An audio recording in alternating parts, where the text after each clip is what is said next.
በአንድ ወቅት አንድ ሰው ወደ አዲስ መንደር ለመኖር እየመጣ እዚህ ሰፈር እንደው ደስተኛ ሆን ይሆን እያለ ራሱን ይጠይቅ ነበር።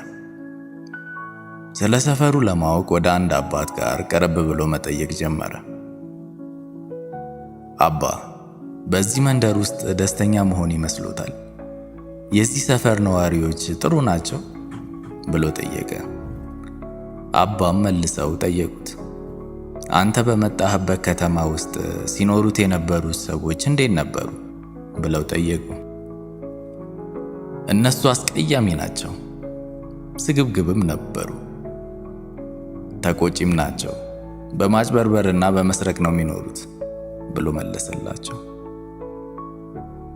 እዚህ ሰፈር የሚኖሩትም ሰዎች አንተ ጥለሃቸው ከመጣኸው ሰዎች የተለዩ አይደሉም ብለው መለሱለት።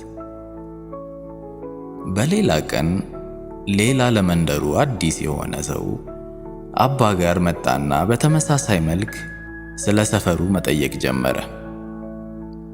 አባም ለመጀመሪያው ሰው የጠየቁትን ጥያቄ ለዚህም ሰው መልሰው አቀረቡለት። አንተ በመጣህበት ከተማ ሲኖሩ የነበሩት ሰዎች እንዴት ነበሩ? ጥሩዎች ነበሩ፣ ተቻችለው ይኖራሉ፣ አንዱ ለአንዱ ይተሳሰባል፣ እርስ በእርስም የሚከባበሩባት ምድር ነች፣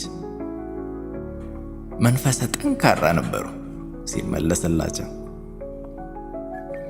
እንግዲህ እዚህ ሰፈር የሚኖሩትም ሰዎች አንተ ጥላሃቸው ከመጣኸው ሰዎች የተለዩ አይደሉም ብለው መለሱ።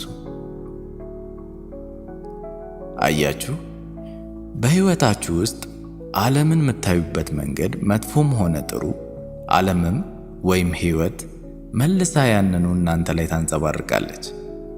በሕይወት ላይ ተስፋን፣ መልካም ነገርንና ፍቅርን የምታይ ከሆነ ሕይወትም እነዛን ነገሮች በአንተ ላይ መልሳ ታንጸባርቃለች።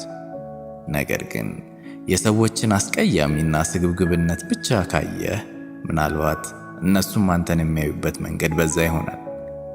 በዚህች ዓለም ላይ ጥሩ ነገርን እንዝራ፣ ጥሩን እንድናገኝ።